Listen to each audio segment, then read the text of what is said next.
Hello, Waffle lovers. Welcome to another episode of Whatever Flips Your Waffle here on 365sportscast.com. I'm your host, Mark Domeyer, coming to you, as always, from the bunker deep in the heart of southern Minnesota.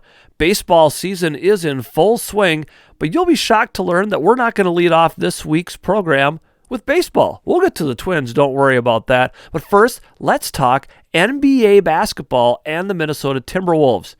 Now, I've been very upfront in this program from the beginning that I haven't been a great NBA fan. I've really fallen away from that, not enjoyed watching it as much. But I keep an eye on the home team Timberwolves, hoping they'll do well. They're always on the periphery of my vision.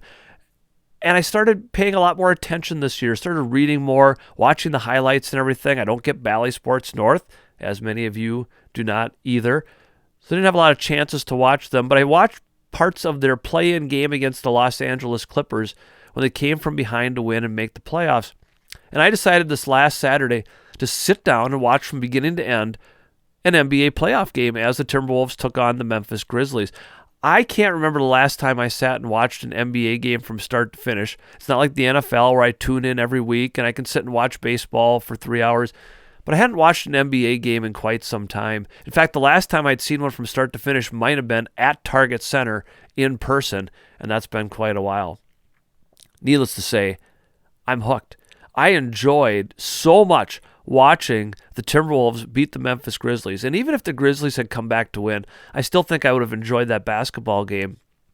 There was so much energy going on, and the Timberwolves play with such passion. Now, my concern is this, is that can they keep that passion going consistently enough to win a series of basketball? And by the time you hear this broadcast, the Timberwolves will have played their second game in Memphis. But at the very least, even if they have lost that game, they will come back to Minnesota, having split the series, regained home court advantage, and try to win 3 in a row at Target Center. Again, that's if they lost last night. But as I watched, and the things that kind of drove me away from the NBA still were present at times. The officiating is suspect at best. Like the whistles are so late. They're waiting to see, did the ball go in sometimes? If so, it wasn't a foul. And if not, I'm going to blow my whistle now. It seems like the guys that aren't in the best position are making calls. It just, they're always going to let a team come back.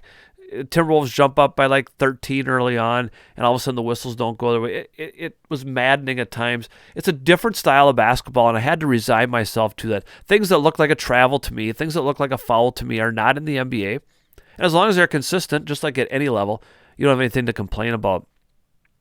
But this young Timberwolves team really showed me a lot of good things out there. Different guys stepping up at different times to hit clutch shots, even working off of a screen, playing the defense when they had to.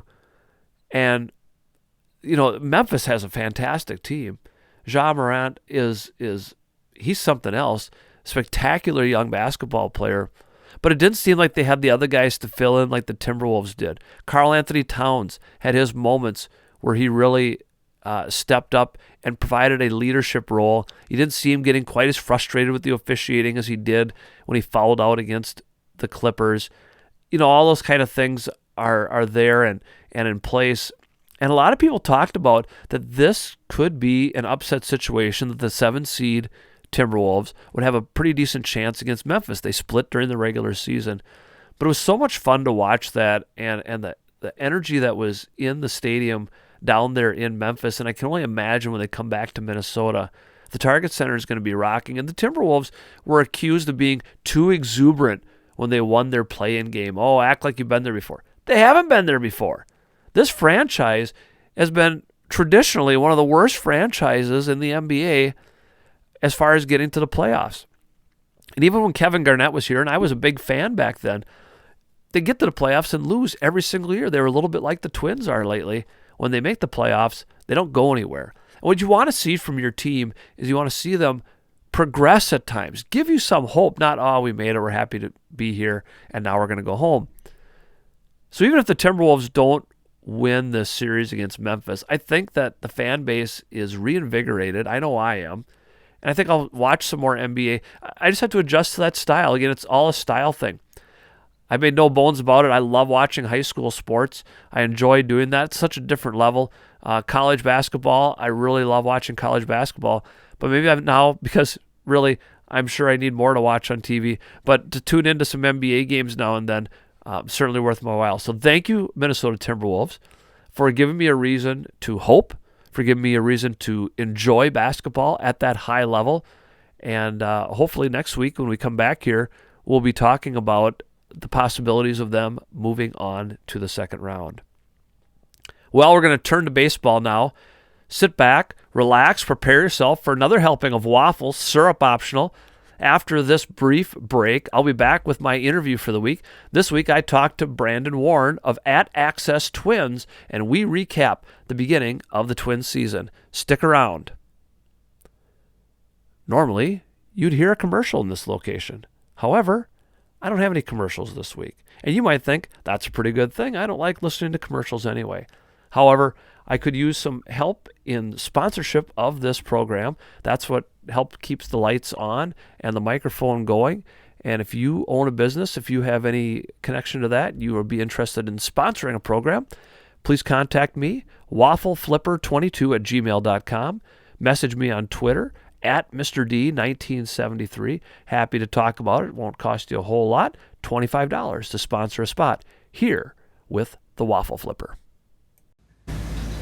We're joined here this week on Whatever Flips Your Waffle at 365sportscast.com by Brandon Warne. You can find him at Access Twins on Twitter. He writes, he podcasts, he does all kinds of things. Brandon, thank you for joining us. Welcome to the program. Yeah, thanks for having me. I appreciate it. Why don't you tell us a little bit about what you do at Access Twins? I've checked it out a little bit, found some really good material there, but why don't you let our listeners know a little bit more? Yeah, it's everything I do, basically, or I do everything. I created it in 2020 when we were in the throes of the pandemic, and I just decided I might as well go into business for myself covering the Twins. And so between podcasting and writing, I do everything you see on the site, and it's a lot of fun. It's really good to have that kind of equity in something that you're creating, kind of like a passion project or sweat equity. And you know, we've had a lot of fun with it. We do that 90s baseball pod, and then every now and then a podcast called Midwest Swing. And then I do the Locked On Twins postcast after pretty much every game. So turning out a lot of stuff. People can go accesstwins.substack.com. Free subscription gets you all of the postcasts and quite a few of the articles. Everything else will be, if it's paid, it's a soft paywall for 48 hours, and I take it down. So people should just check it out. I'd absolutely love that. Okay, yeah, good stuff. I also saw you also are a big baseball card collector. Yeah. And our first guest we had on our first program here, Matt Johnson from Twins Almanac, and he's a big baseball card collector too. So kind of keep coming full circle here back to that. And I would guess if you put that stuff out there, thousands of cards in your collection. Yeah, and it used to be more, but then my house flooded when I was in high school. Oh, jeez. I was about 16 at the time, and my entire collection was destroyed. Oh my gosh. Had to start over as a grown-up, and I've got some pretty cool cards, but I'm not that kid collecting anymore. I'm a fully grown man. Yeah, but and I can relate. I have some cards. I also have a lot of comic books, and my basement flooded some time ago, and I lost a bunch of my cards, some of my comic books. I don't think we ever have to grow up. That's okay too. Yeah. Exactly. Let's talk Twins. As you and I are visiting, it's Monday. The Twins are playing the Boston Red Sox. This, of course, will air on Wednesday evening. But tell me first, what's the biggest overreaction that people have to the start of the Twins season this year? I think it's the concern about Carlos Correa. I mean, he's one of the best players in baseball, and he's just off to a slow start. And I get it. You know, he's hitting $133 coming into play on Monday. And early morning game besides, which is kind of fun. Yeah, right. But he's such a good player that once he gets going, he's going to be just fine. It's not like he's at an age where you have to worry about him. He's just kind of getting comfortable with the organization, with the team. So I think he's going to be just fine. Between that and Byron Buxton getting a little dinged up, it's not hard to find people who've got some pretty strong takes about what's going on here. Right, yeah. On the opposite end of that, what's something we're missing that should maybe be a little bit of a concern at this point already? I think the rotation pitching well, but the bullpen struggling is, I don't know. I think when we thought where this pitching staff would fall short, at least in my estimation, was going to be the starting staff. And I didn't think the bullpen was going to be great, but I thought it would be fairly decent. And, so far the script has been flipped a little bit.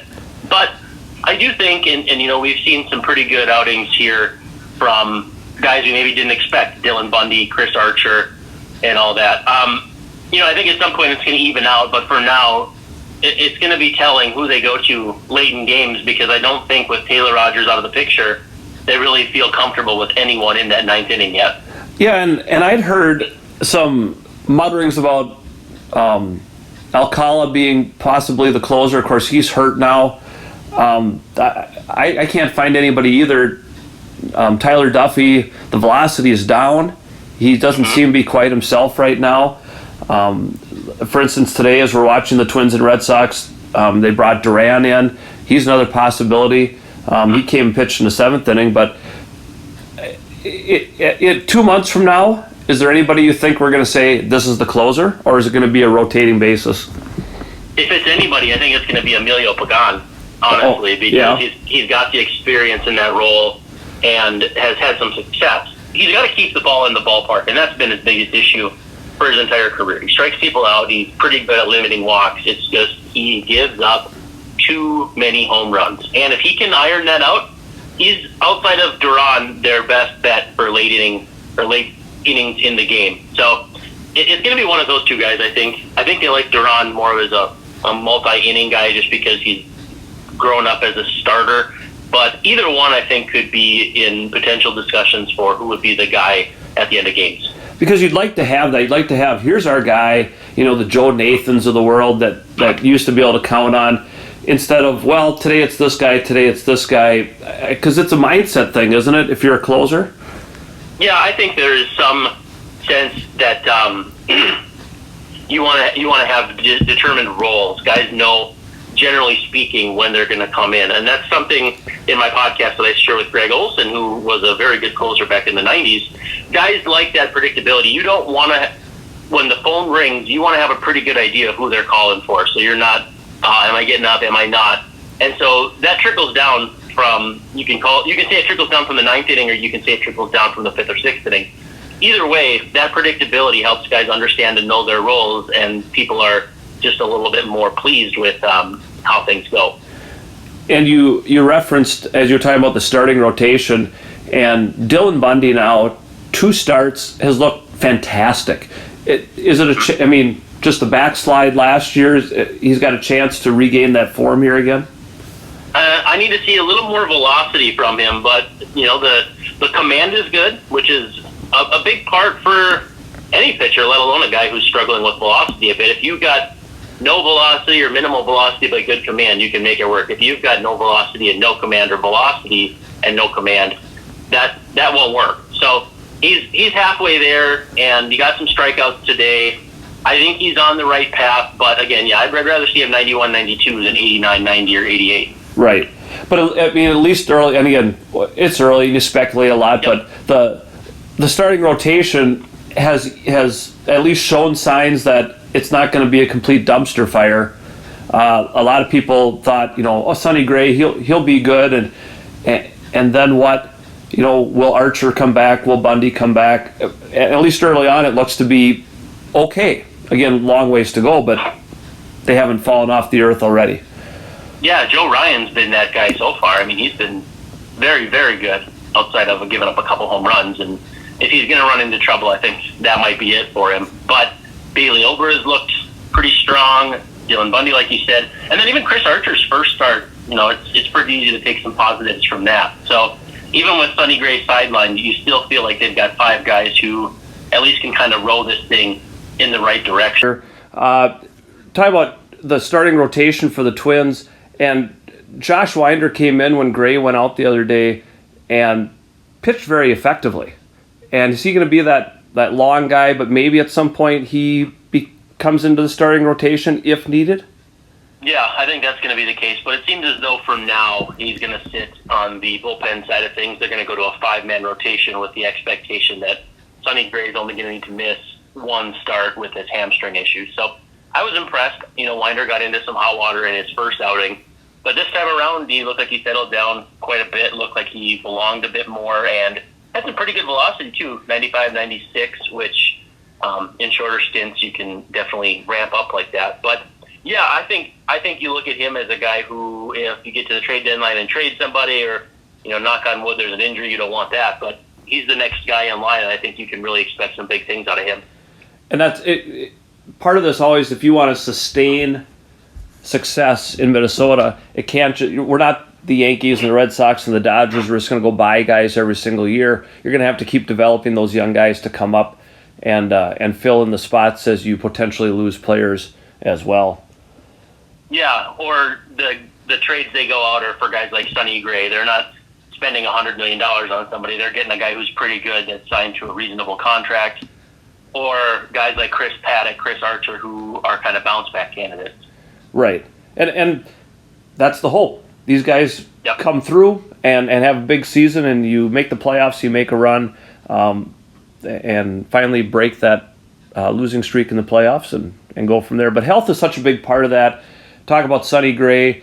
He's out, they hope, just one start, little hamstring tightness. And the Twins are notorious for being overly cautious with injuries, and unsurprisingly so with the injury history they've had lately.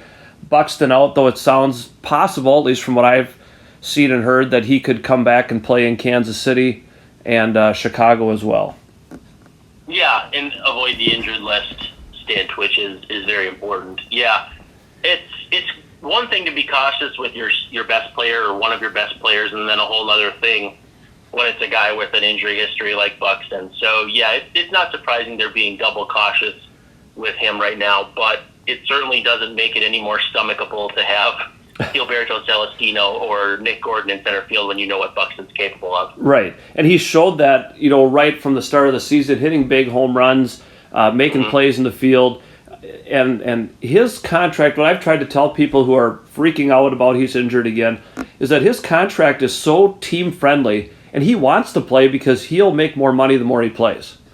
Right, exactly, yeah. It's incentive based on where he finishes in MVP balloting, and you can't do that if you're not on the field. You can't, you can't get on base when you're in the training room or something like that. Right. So, as long as he's healthy, he should be in that conversation, and that's what he wants. Yeah, and he's awfully fast, but like you say, the training room out to first base is a little bit farther than you can do when you're hurt. Yeah, he's a special player, and again, last season he started off so hot as well. And this year again, even without an extended spring training, boy, that talent, one of a kind, arguably one of the best outfielders in the game. Yeah, and he can do it all. I mean, we lose sight of the fact that he can throw too, because he chases everything down and he's that fast and he catches everything. Right. You lose sight of the fact that he can throw when he needs to. Also, he's a very well-developed defensive player, and now the hope is that he continues to do so on offense. Right. And other guys, you don't mind a Celestino coming in to give somebody a break. Garlick hits a home run today to help propel the Twins on their way. These guys can come in and do that, but the reality is that's not going to be consistent like you would expect out of Buxton. No, you want small doses of those guys. They're either going to be career fourth outfielder types, or they need some time to kind of find their way in the big leagues, and the best way to do that is to not overexpose them. So I think, right now with the plan of Buxton playing every day, hopefully, again, knock on wood, and Celestino just kind of mixing and matching is a good way to get his feet wet. But force feeding him to the Wolves in Fenway Park is probably not ideal.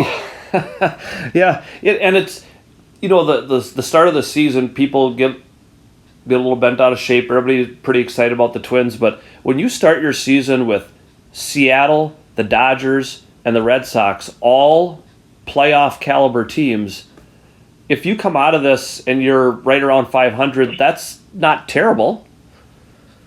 No, exactly. Yeah, and you can't tell a lot from the first 10 games or 12 games or whatever it's going to be. But at the same time, you have to dig out of those holes, and it's as hard to get out of them.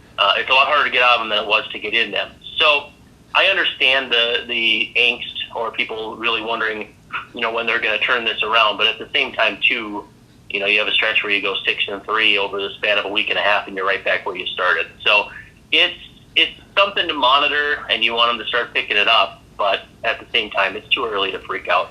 Well, and the reality, too, is when you start playing the teams in the American League Central with the Kansas City Royals this week, the Chicago White Sox, that's where it's really important. That's where you're going to gain and lose ground a lot quicker in those interdivisional games.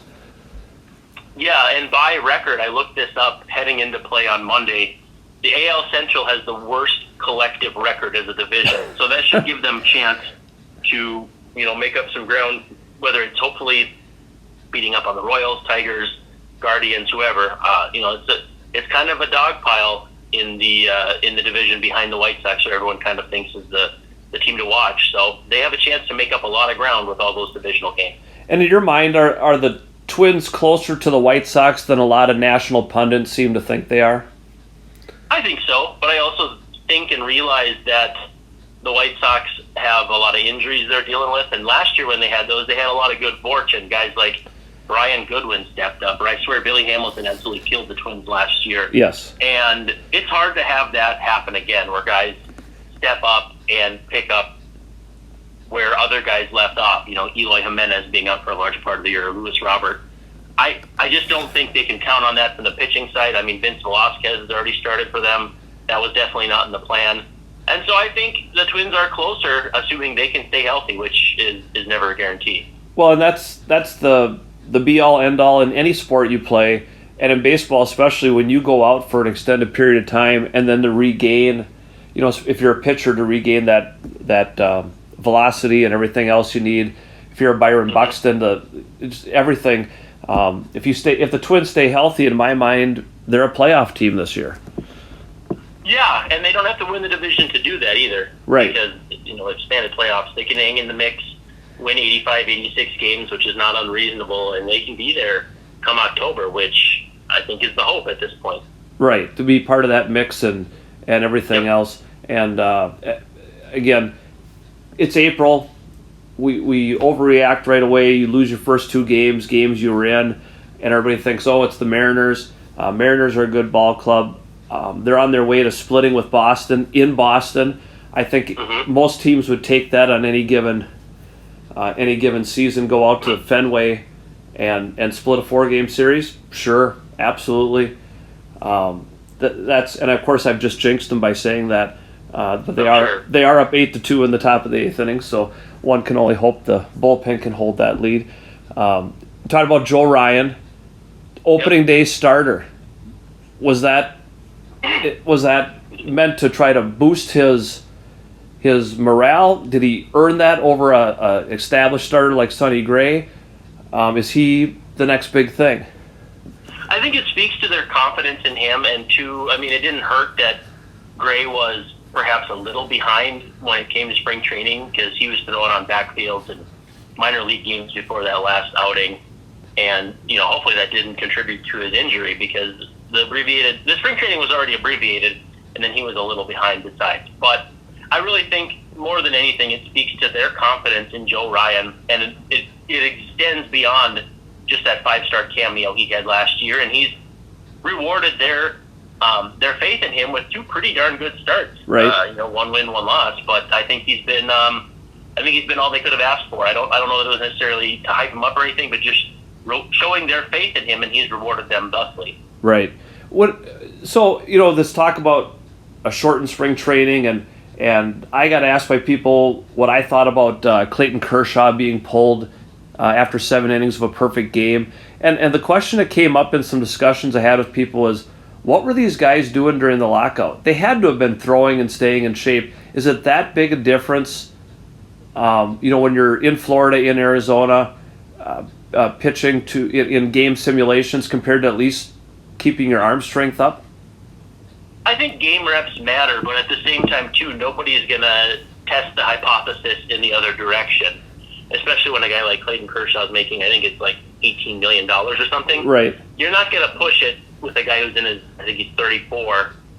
You won't try to disprove the hypothesis with your best starter. So I think part of it is the in-game reps matter, the in-game adjustments, the mental side of the game and all that. and getting yourself into game shape.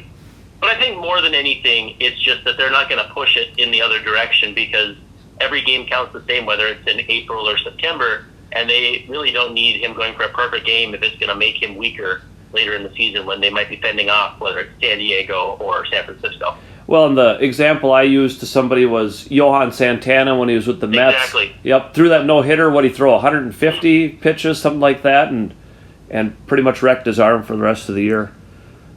He didn't do that much in his entire career after that. Right. I mean, it's a significant question. It's a significant example for that exact reason. Yeah. We're here with Brandon Warne. You can find him at Access Twins on Twitter. He's got some great online content about our Minnesota Twins. Encourage you to check that out. If Bert Blyleven were still on the air, he'd still be bemoaning the fact that nobody throws complete games anymore. Are we just past that now? Are we working with pitchers to a point where they're never going to sit here and throw 120 pitches on a regular basis anymore? Yeah, I mean, it's a valid question because if they're not doing it in the playoffs when the stakes are the highest, then, why would it be in the regular season when you got 162 of them? And then you look at the guys who are most capable of it, and you're looking at Max Scherzer, Justin Verlander, and they both had injuries.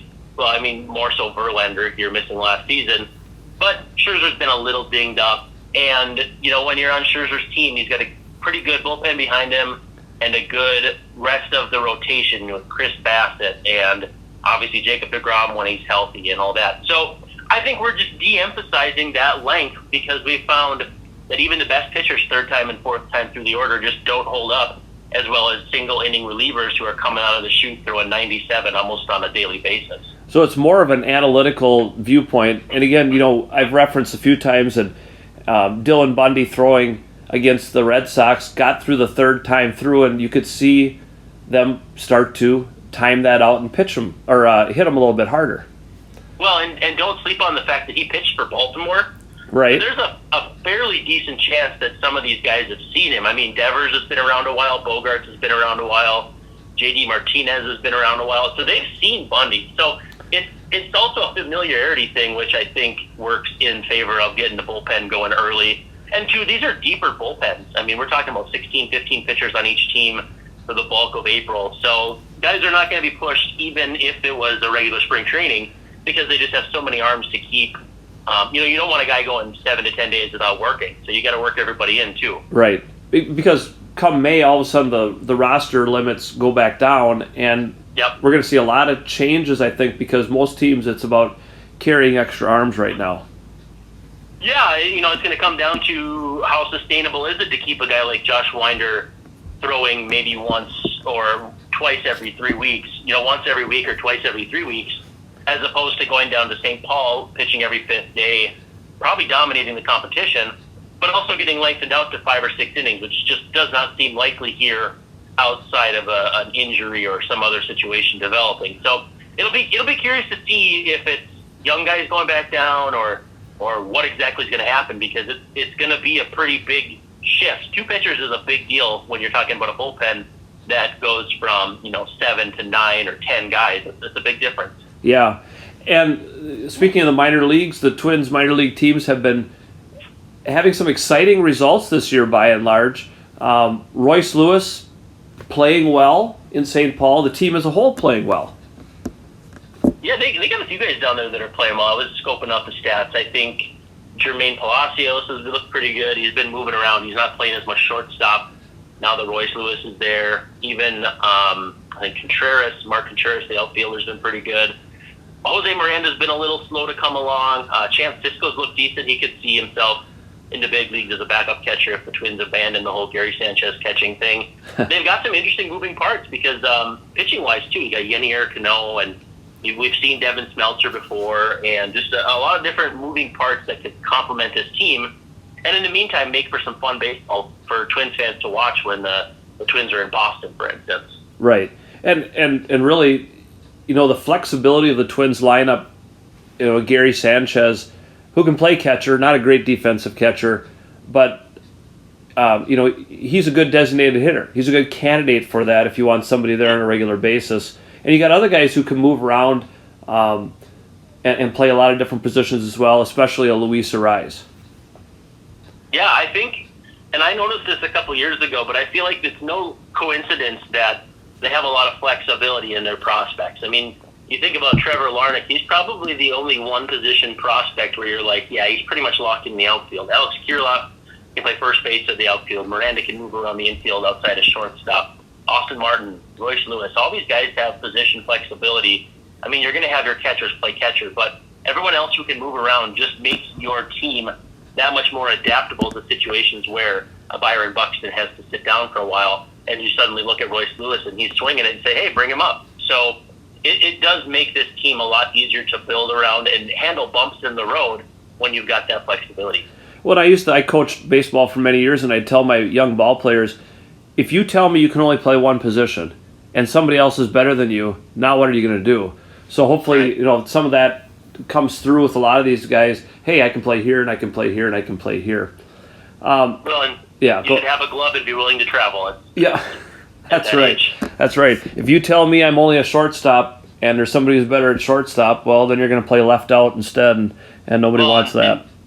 Shortstops are the guys who should be able to move around. I mean, we're talking about Royce Lewis all over the place and Austin Martin all over the place. Those guys are shortstops by trade, and they're playing everywhere. So right. It's a good lesson to learn for young kids that you should be able to move around. And we've seen that with Polanco. He started at shortstop, but he's better defensively at second, and then you keep his bat in the lineup. And Arise has gone to third, as you were saying, too.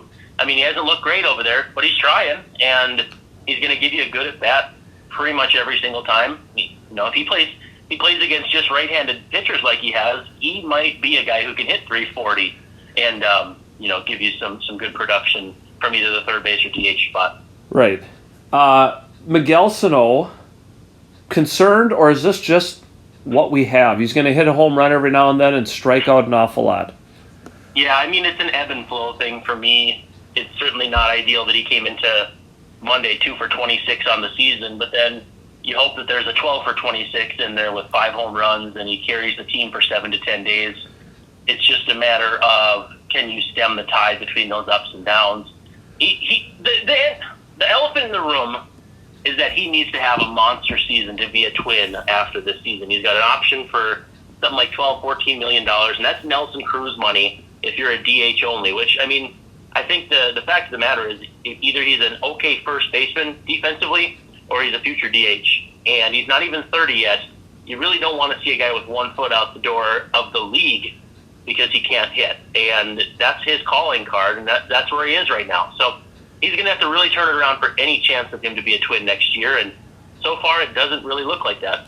Well, and the reality is nobody would give you anything for him in a trade. You might get a bag of balls, maybe, at this stage. Well, you'd create a bigger hole than you'd want to fill because Kirilloff's on the IL, and Jose Miranda's not playing that well right now, and we don't know how good of a first baseman he would be. He's kind of mixed and matched at first and third. So you'd be creating a hole just to create a hole, and you'd be letting someone else ride the wave of whenever he has that big stretch. They're not paying for it on the front end like the Twins are right now. Right.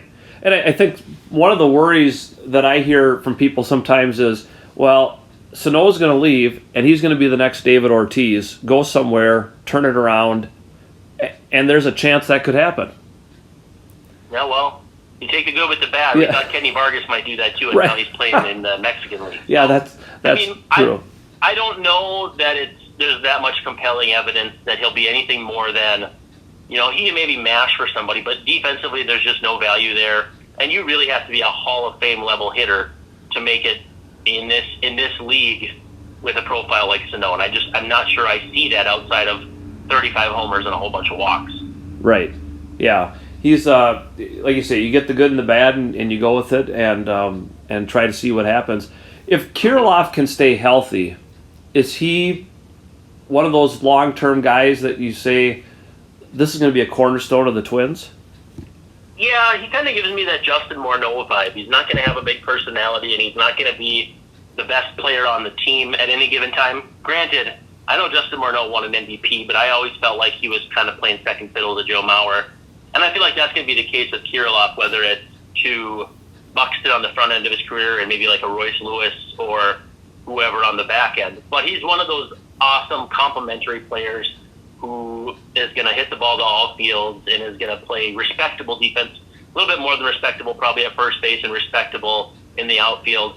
But he's going to make his money with his bat, and I think that as long as that risk can get figured out, which is no guarantee, he's on the path to being a pretty darn good everyday player. Right. And even, you talk about like it's kind of Buxton's team now. Even Carlos Correa alludes to that. He goes, this isn't my team. I might be getting paid the most money here, but Byron Buxton is the face of this franchise right now. And that could be a hint, Correa might not be here long term. I'm not sure anybody expects him to play all 3 years of his contract here. I think it's good situational awareness, too. I mean, I don't know if Josh Donaldson came into the room and assumed it was his team. And in some respects, you could understand that. This is a guy who's won an MVP. He's been in the playoffs. He's done everything you could want outside of winning a ring. And so, I mean, that's a leadership role that you can come in and take on based on your weight alone. And Correa has won a ring, and he's done all those other things. So to see him look at that being Buxton's team and saying it and articulating it, I think shows great situational awareness. And I don't necessarily think it means anything more than just, I want to be a leader here, but I'm not going to step on any toes. If the Twins make the playoffs this year and make a little bit of a run, does that heighten the chances of Correa being back next year? Honestly, I think it just comes down to if they're willing to pay $30 million for 8 or 9 years. I don't think it's going to matter too much. I mean, obviously it's going to help if they make the playoffs because you want to show that he's a key part of the team and you can justify keeping him for what would be the biggest contract the team has ever handed out. But I'm not going to put a ton of stock into it. The more worrisome thing is if they fall out of contention and teams start calling you saying, hey, we're going to give you 2 of our 10 best prospects for him.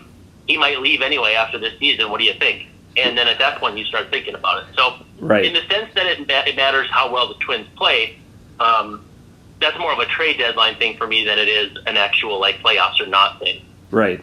So hopefully it's a decision the Twins have to make after the season, not in the middle of the season.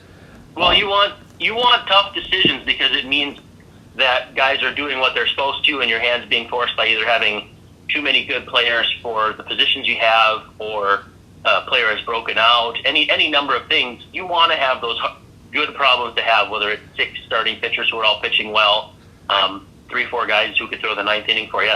You hope that they force your hand like that. When you look at the Josh Donaldson trade and everything that kind of led to that, did the Twins get early returns, the good end of this deal?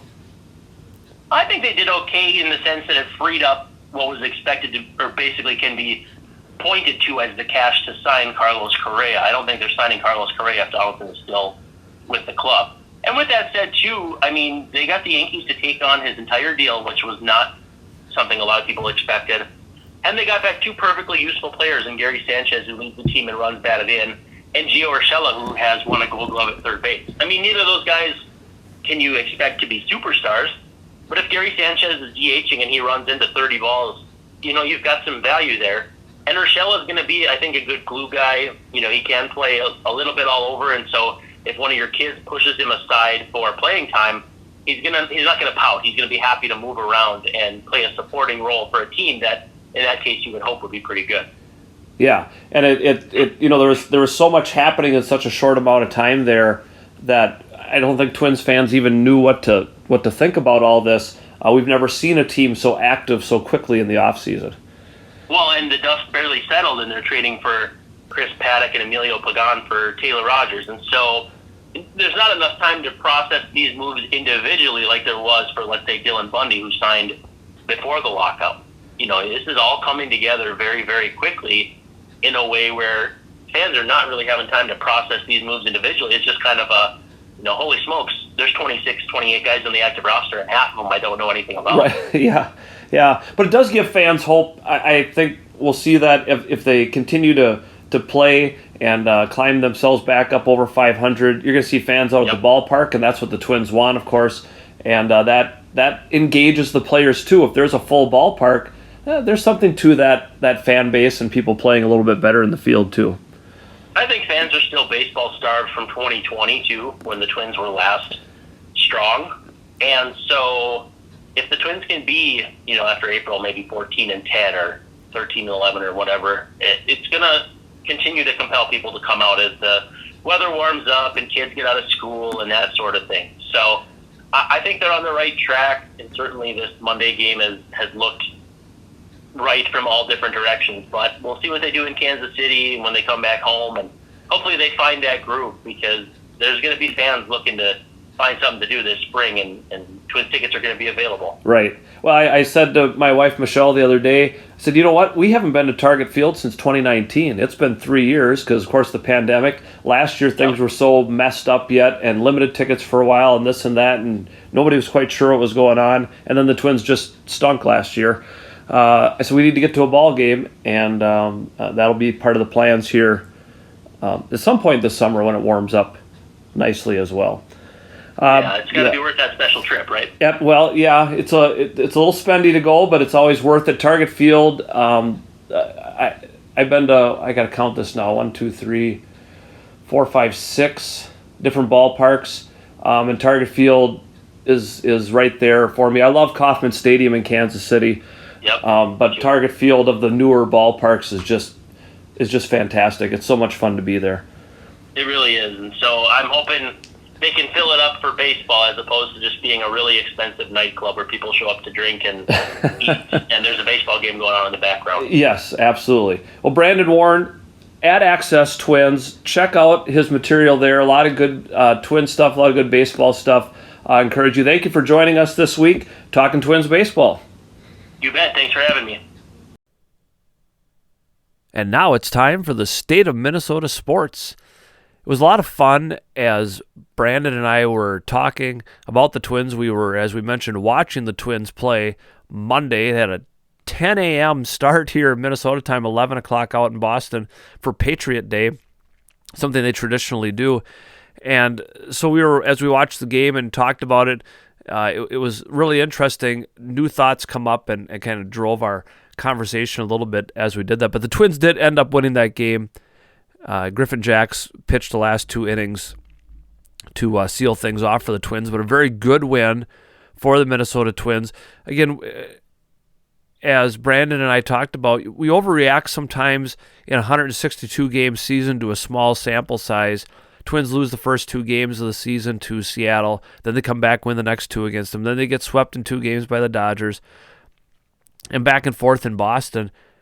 But at the end of the day, they've shown some things. They've shown some areas of concern, but those are things you can work on. Again, really different than even an NBA or NHL season that has half the games of Major League Baseball. Very different from professional or college football that has so few games that you can't afford to fall in a hole early.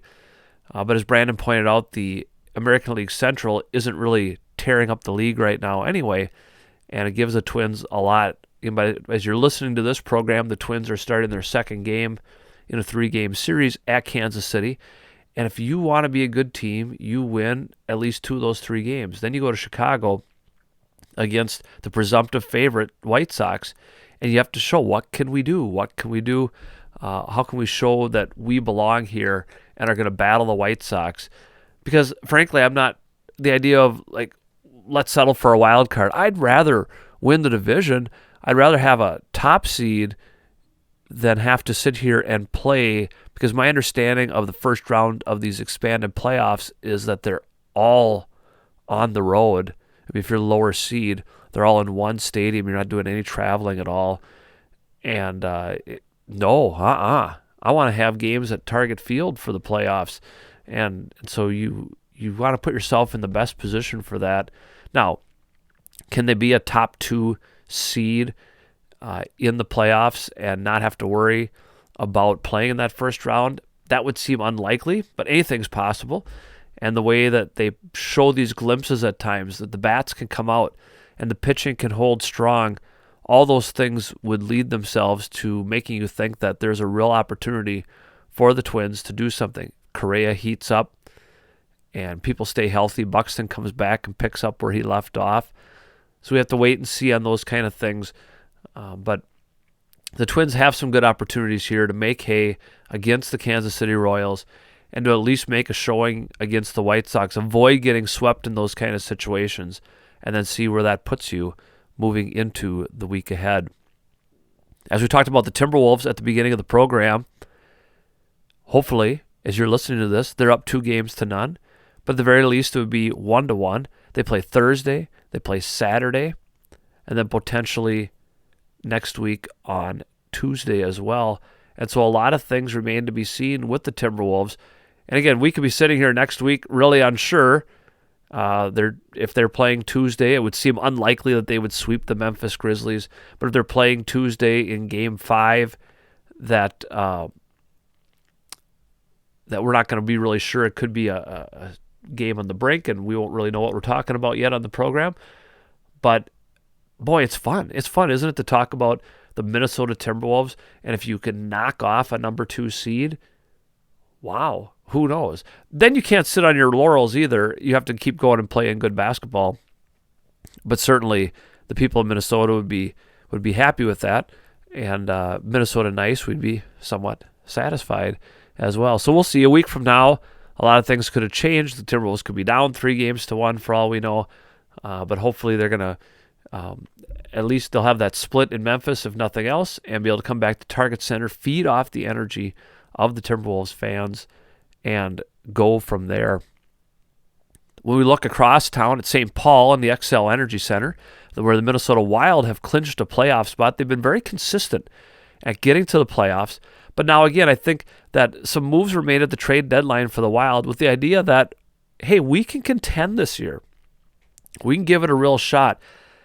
The disappointment of coming from behind against St. Louis last week, against the Blues, who they just can't seem to beat, and then falling apart at the end and losing, that doesn't help matters. You're going to face this team.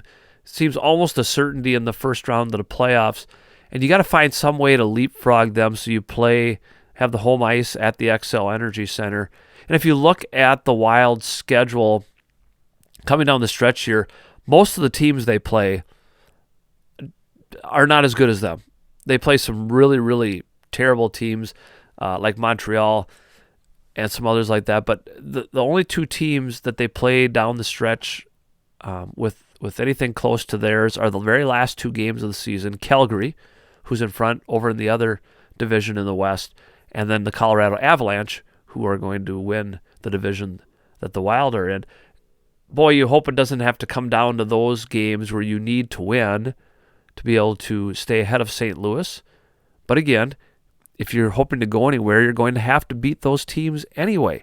So, maybe that would be a good thing. The Wolves, jeepers, the Wild, too many W teams, beat the Colorado Avalanche last time out, so they certainly aren't scared of them.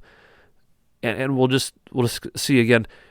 Maybe I'll start watching a little more hockey too, just like I do basketball, so I can understand it more. But I know the excitement when I talk to people who are really into hockey. They are pumped up about this Wild team and really think that if they can get on a roll of playing well come playoff time, they're going to be a tough out in the playoffs and have a real chance to make the Stanley Cup. So that'd be fantastic too. Again, if the Twins are playing well and the Timberwolves are moving through the playoffs and the Wild makes some motion through the playoffs, we have a lot more to pay attention to than just baseball. And in Minnesota, we're used to, when we get to May, baseball's about all that's left. And we're starting to think about football season, depending on how the Twins are doing. So a great time, a great opportunity here given to us by all of our Minnesota sports teams. And again, we mentioned last week the Lynx are getting ready to fire up here too a little while, and they are certainly a title contending team for women's professional basketball, and that's always out there as well. And we'll talk about that when their season rolls around in May. We'll finish up with the Minnesota Vikings, and like I say, next week we're going to really hone in on the draft because that will be forefront in our minds as April finishes off. And all things right now point to the Vikings drafting Derek Stingley Jr. from LSU, because why not get one more LSU guy on our roster? And as with so many of our other teams, part of this is contingent on his injury history, having a foot injury, And will he be recovered from that? Obviously, if you're going to play cornerback in the NFL, your feet better be in pretty good shape to stay with these great wide receivers that are out there and your ability to cover in the secondary. And,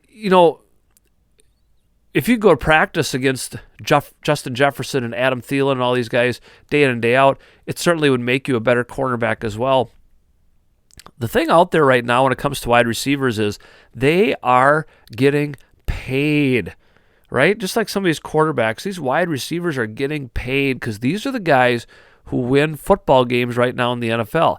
It is a vertical league, and they want to go deep to these wide receivers. And so you see guys getting paid. And part of this, too, I was reading a story on ESPN about some of these guys are going to hold out. They're not going to do the off-season workouts because they want to renegotiate their contracts. They see what these other guys are getting, and I'm just pulling up some numbers here. Devontae Adams got this huge contract with the Raiders. Tyreek Hill, of course, now with the Dolphins, big contract. Stephon Diggs, 4 years, $104 million with the Buffalo Bills. All these guys, even Christian Kirk got big bucks from the Jaguars, and they know that to help Trevor Lawrence improve as a quarterback, they need a good wide receiver. Is Christian Kirk a good wide receiver? He's above average. He's making big bucks. What is Justin Jefferson going to get when he becomes a free agent? And how are the Vikings going to maneuver with the salary cap? Now, the salary cap's going to go up, but players are aware of that too, and they're going to know how to work that system. And Justin Jefferson is going to get paid. Can you pay him and Kirk Cousins and Dalvin Cook? And are you going to have anybody left you can pay on the defense? That'll remain to be seen, but Justin Jefferson's just got to be smacking his lips, drooling a little bit, thinking about, holy cow, I am going to make some money, when some of these other guys are sitting here and saying, you know what? I'm Deebo Samuel, and I'm a pretty good player. I'm A.J. Brown. I'm Terry McLaurin. I'm a pretty good wide receiver. What am I going to get paid?